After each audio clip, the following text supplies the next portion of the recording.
These were the footages on malapit na to sa area kung saan nag-disburse ng firearm. This is the NBI, this is the GSIS canteen, which is adjacent to the Senate second floor.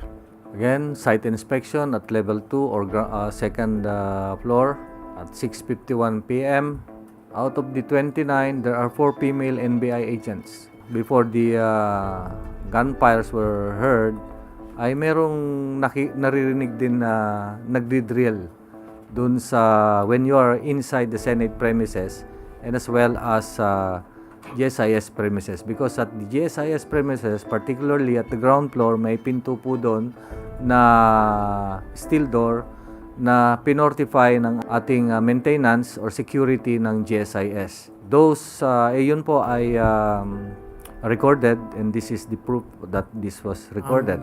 For the information of the body, all entrances from GSIS, Senate to GSIS, or GSIS to Senate, since early in the morning, were being fortified by the GSIS maintenance.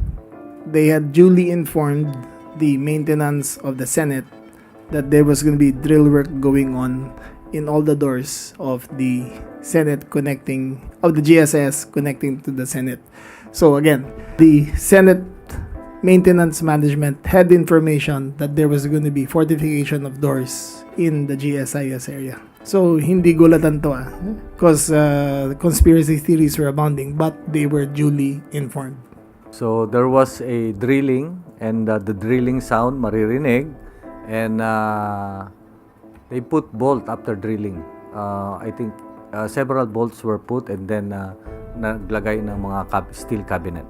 And that is in the ground floor or first floor. Take note of the time, that is 7:39 p.m.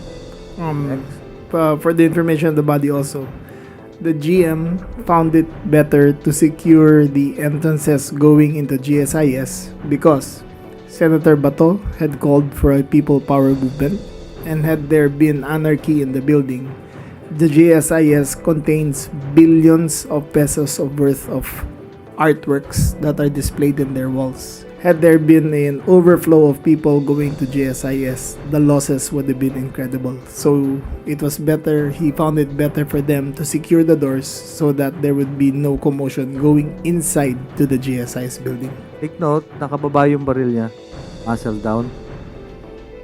This is an NBI agent when he was being accosted or being challenged by General Aplaska. Okay. This is the video footage also owned by the Senate. If you are inside the building at the second floor, that one is Gemel Ledesma, sir. OSA personnel, yung unang-una. If you can see, the certain Mr. Ledesma, member of the OSA, was peeking through the window. Sumilip siya dyan. And look, he bent down, and he was peeking through the window kung sino on the dawn.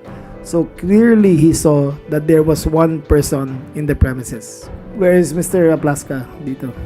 Aplaska, the one being held by... The one being accosted, held by the back? Yes. That is General Aplaska. Okay, watch this.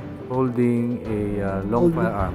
He was holding a Scorpion CZ 9mm pistol carbine. He opened the door.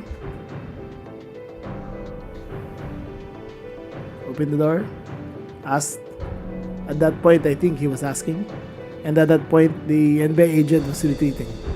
You could see that suddenly the reactions of the Marines were in ready position. We assumed that this was the first time shots were fired by General Plaska. They closed the door. Continue.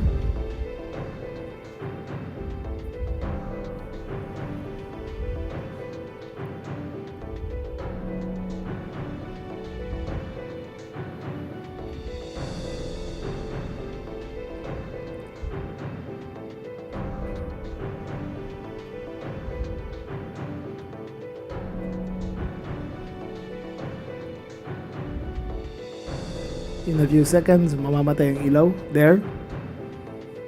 They turned off the lights. The emergency lights went on.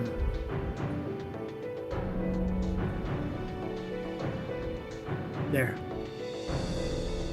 Emergency lights goes on in a few seconds. But there you could see the muzzle fire from the left. 1, 2,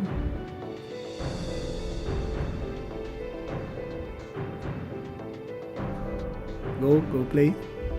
Plaska went out. Then he came back. You see muzzle fire. Plaska pointed the gun towards the window and tried to discharge the firearm. However, the gun jammed. He tried again. The gun jammed. And then his aide fixed the gun for him. After which, he discharged the firearm again.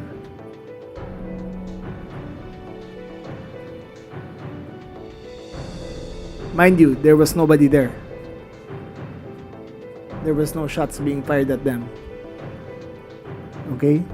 After the last fire, this one of the 40 caliber, sinong agent ba to? One last fire? Montilla. Montilla, sir. Okay, they retreated. This is the retreat.